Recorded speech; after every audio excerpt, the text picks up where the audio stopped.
to be a big boy, Barry. Even expand to you, mister, would you? Go get yourself some new slacks and, here's 20 grand. Go get yourself something special. Just from me, eh? Oh, great. Woo! Oh, Mr. Great, Mr.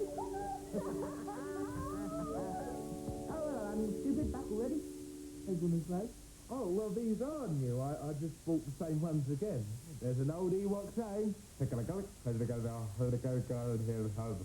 nothing quite like Trimpoline. What did you buy with the money, Leslie? Oh, well, I got these smashing little babies. You see, normally each one of these would sell for 8p each, but the man let me have the whole lot for £20,000.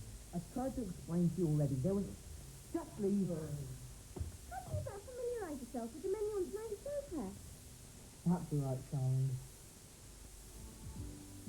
Turn on, tune in, and pump up the volume for another rollicking half hour of BDV. The games mistress will delight us once again with her useful cheat.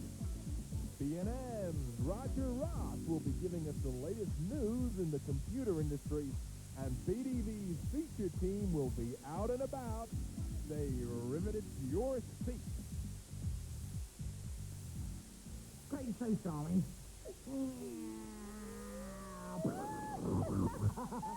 Any other business? Hey, Pat, it's the Mavis Corporation annual cost review today. Angel Flashy Rogers Mavis sees that he'll have a teaser pack. Uh-oh. Well, I have to say, I'm not a happy man. I just received a piece of the audit papers, so it's costing me a fortune. But Mazers, we have more viewers than ever. But viewers do not money make. You should have been spending far too much of the budget. I'm sorry, but if certain measures aren't taken, I'll be forced to close you down. Close us down? I hate to be overly dramatic, but I'm afraid so. What measures? Economising. Never. Belt tightening. Impossible. I demand cuts in all areas, except for the jokes, which are cheaping up already. From now on, it's back to basics for BTV. Yeah, whatever you say. I'm off to check out the top 5 game reviews. Make it 3. We can go on better than that, Mr. Raiders. We've only got 2 this week. And one of them is Spiker Mike from Mars. Yeah, indeed, can arm yourself with another cartoon racing. This time it's a racing game, not a platform game or anything like that. You take one of the Spiker Mice, or you can play one of their enemies, and you race on track, trying to pick up lots of money and come first in a race. Once you come first in a race, you get more money, you can upgrade your bike, make it more powerful, so you can win more races.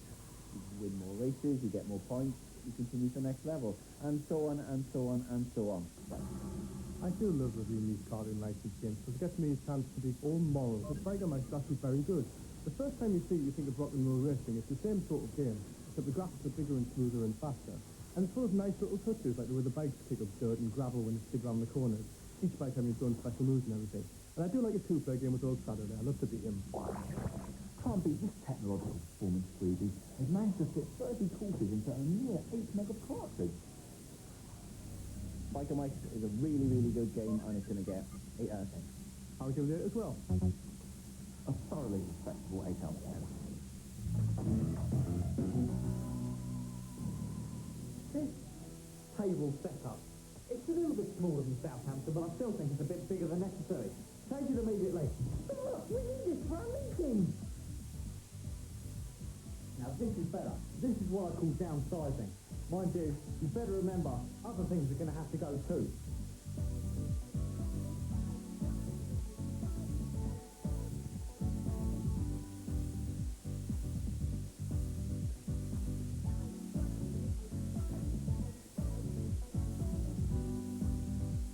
Not in this time, no, I definitely...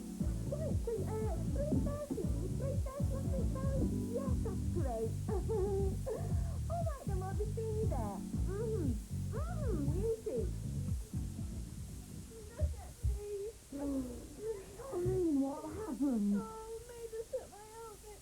He said he could make a $30 goldings out of it if he melted it down. You could loan some of my clothes if you want, Charlene. Oh, I suppose you're right, James. Yes, you were.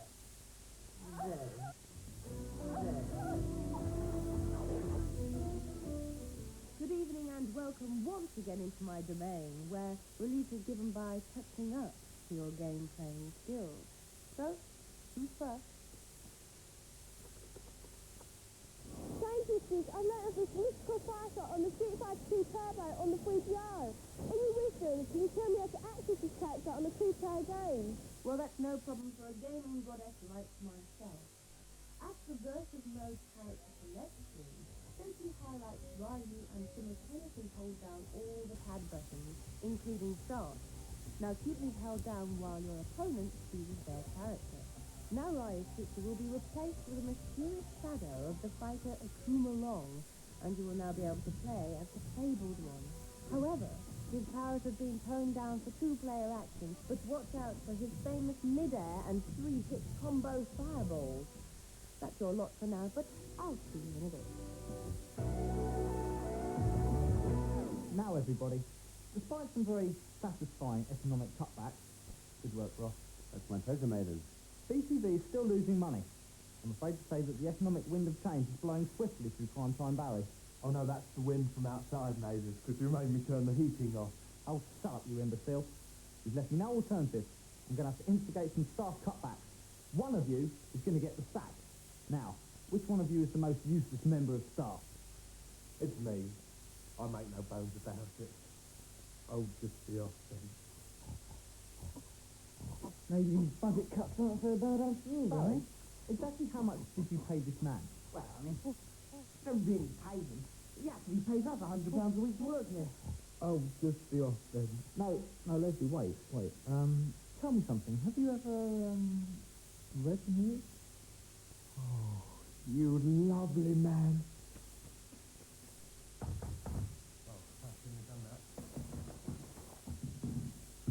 Hello, this is Leslie Luntonmeat, and here is the news.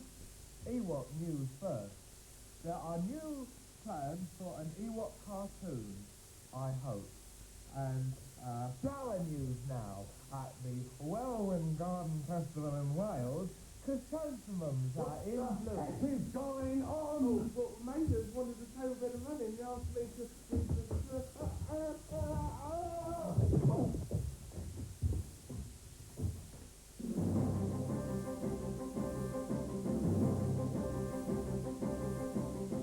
Hello and good evening. Roger Ross is the name, and games information presented in an informative, yet slightly jovial way is the game.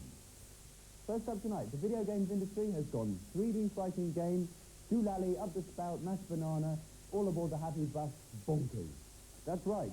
Releases of virtually rendered beat-em-ups are springing up on consoles everywhere. Of course, the original was Virtua Fighter.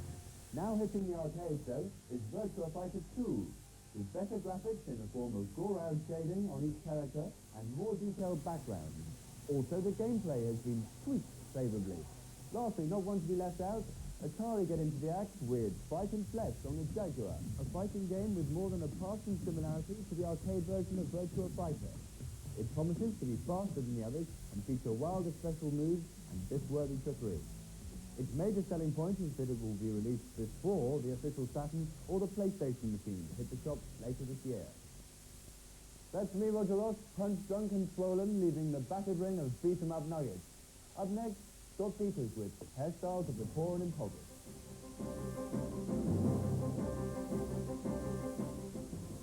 Don't worry, Charlie. Your number one video can think of something. Excuse me, what are you doing? Felix, sir, somebody round here who's not been paying their bills on time, have they, Barrel Belly? Carry on, Les.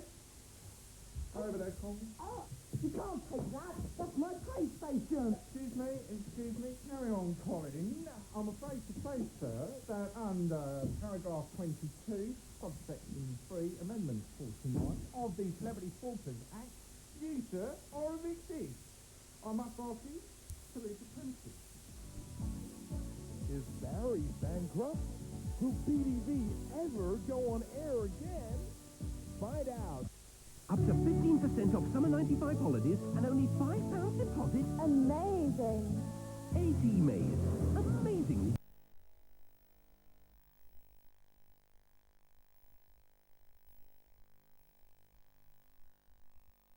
A financial crisis. Come on, help them, help them. Big issue. Oh, cheers, love, there you go. Think you need it more nicely, mate. Cheers, mate. What are we going to do now, eh? We can't even get in the office. Yeah, and it's so cold my hair is frozen solid. But I do have a plan, and it's my bestest plan ever. Oh, great. I can hardly wait. What is it then?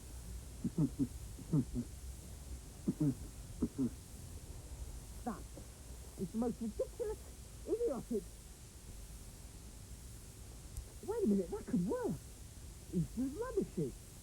We'll do it as soon as I can enter the video. And how do you propose to do that, eh? On the new cost-effective bayonet. Videators!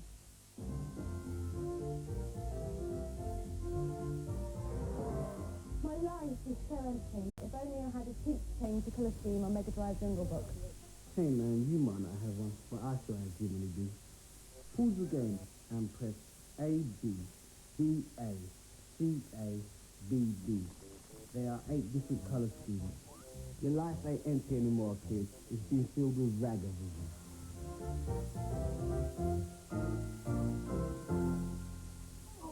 Oh, you know the sewer system came out here. Oh, well, it's been like a second home to me over the years. Hello, we're doing a special spread on me next month. Oh, yeah, right. Let's see, onto that plan to raise cash. You get the camera, I'll get the merch. Right, boss. Okay, greetings, punters, ladies and gentlemen, boys and girls. Roll up, it's the Bargain Basement Barry. Everything in the house must go. All top quality merchandise coming at you at prices that are positively a steal. Now, ladies and gentlemen, boys and girls, first line today is beautiful BTV TV Award. Who'll give me a tenner for it, eh? Yeah, I'll buy that for a tenner, Barry. Is it real? Of course it is, governor.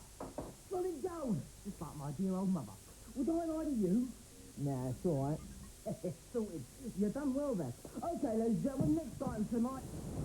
You must mean there. That's right. It's the Gadget of the Week.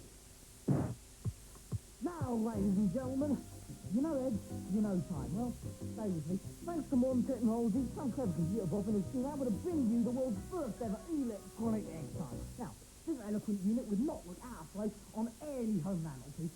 Friday is an unexpected clock. You turn it around, for instance, you get an electronic LCD digital egg timer. Just the thing for you high-tech egg-eating computer buffs. Now, today's price only. We're not talking £50, not £40, not £30. It is £24.95. Not all at once. That's from me to you. I'm not making on any of that. No? Darling, tuck it in the back of the van. Can't see any of these. Okay, gather round, ladies and gentlemen, you'll like this one. Next up for sale today, he's Pinky. He's Pinky, and he ain't half stinky. That's right, it's Percy, the poetry writing pig. Get out of this. You bully. Thought them to a winner there. Why are the reviewers never know when things go wrong for them? Because they barricade themselves in their little den at the first bit of trouble. What do you got for me, yellow bellies? Right, big review time, and we've got Road Rash 3 on the Mega Drive, or Road Rash 3, The World Warriors, to give it its full title. This time you get to ride a bike around all various parts of the world, such as Australia, Germany, and good old UK, beating people up, pinching their bikes, and not a lot else. That was good. I mean, I think Electronic Arts is tending to be dilapidated art because they keep fleshing out the same game over and over again. And this one came out quite a while ago. They haven't really enhanced it that much. There are new moves and everything, but then again, it's still just a motorbike game with a few gameplay enhancements. It isn't good enough to keep doing this. I keep telling them, we keep saying on this program over and over again, come on guys, do some new games for once. So, This is the first Road Rash title to occupy a full 16 megs of memory. It's also the first Road Rash title to use Electronic Arts ASI feature, which enables the Mega Drive to ship more polygons than normally possible on, say, a Mega Drive. However, the graphics are still not as captured in the 3DO version, and there's no music by grungy bands that nobody's ever heard of. One slight enhancement in this game is if you get knocked off your bike and an opponent gets knocked off, you can pinch his bike. Now this can work either way. You can either get a really good bike or you end up with a moped. But it's not enough to justify another 50 quid, so it's going to get 5 out of 10. I'll give it 5 too. 6 out of 10.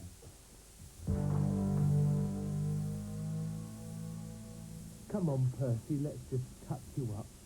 Oh, I'm so sorry about Uncle Barry. He's under a lot of stress at the moment.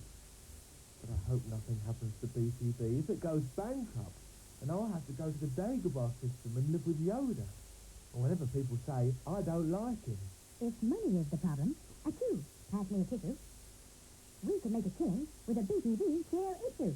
Ooh, that sounds interesting, Percy. Tell me more. The stockbrokers in London will all be very fond of a new financial product called the Barry Bond. of these? Like money, only bigger. They'll trade us by the thousands. We'll be the richest creatures. Because the Barry Bond is backed by both. Now let's have a look at the features.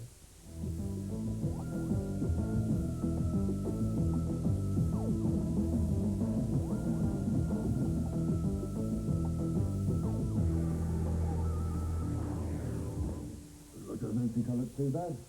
Hi, it's the Violet Blade again. That's my second day on the sea yet. It's going to be my last. I'm tired, I'm hungry. It's been raining solidly in Vegas since we got here. But enough of that. There should be some top quality software to see today. I'll see you there later on. I think that's all for that, Roger. Let's go to Caesar's Palace. We weren't really going to Caesar's Palace. We were, in fact, going to look at some more hot games. But I really didn't know how hard I was going to have to work at it. It's a long way back to Millsy Island.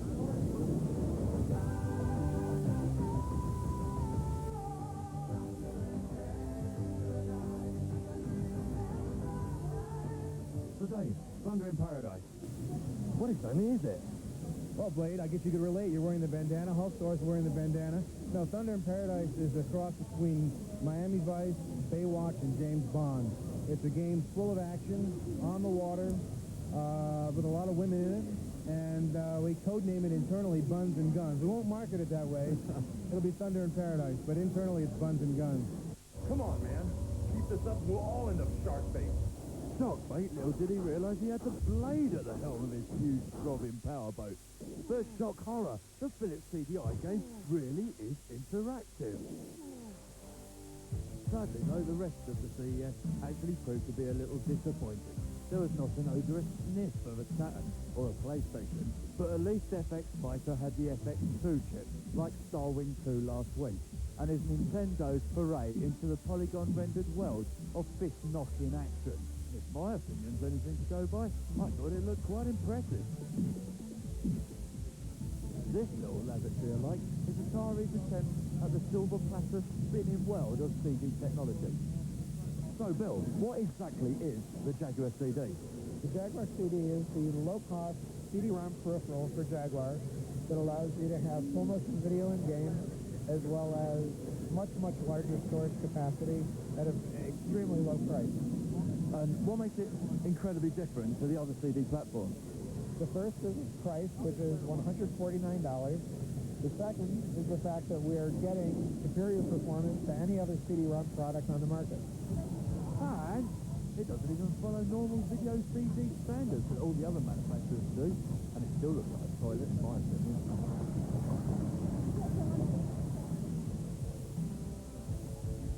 So this is it. It's the end of the CES.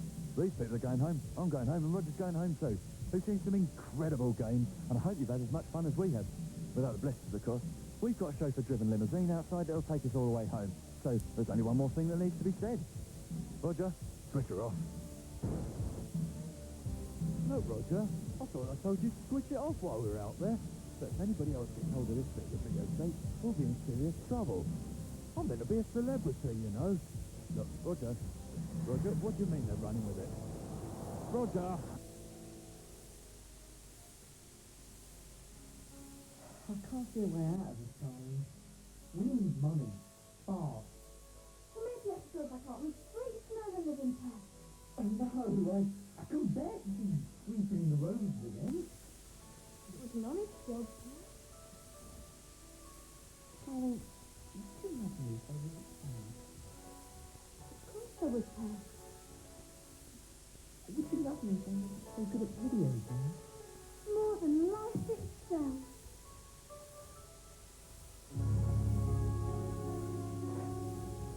Would you love me if I was thin? Well, I don't know, Pet. I don't think I could. You better hurry up and get the lemonade. Sorry to interrupt here, but Percy has a great money-making idea. Percy, that's brilliant! The Barry Bond! It's so simple! We'll get out on the open market tomorrow. Charlie, call my broker. Well done, Percy. You like that?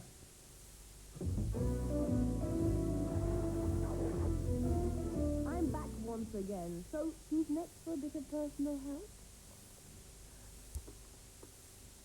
game mistress has traveled through time and space to find a weapon powerful enough to turn young Luke Skywalker to the dark side. But all I found is a Jaguar console. Will this help me in my quest? I don't normally take sides in intergalactic warfare, but as you have such a frighteningly big helmet, I will assist. Use the console with the game Checkered Flag. On the option screen, highlight the weather option and press 8, 4, 7, 3 on the numeric keypad. This is sure to drive Luke to the dark side, as he will now be able to play the game using a nice option. Now, before my Ewok friend discovers I have become a spy for the Empire, get yourself gone.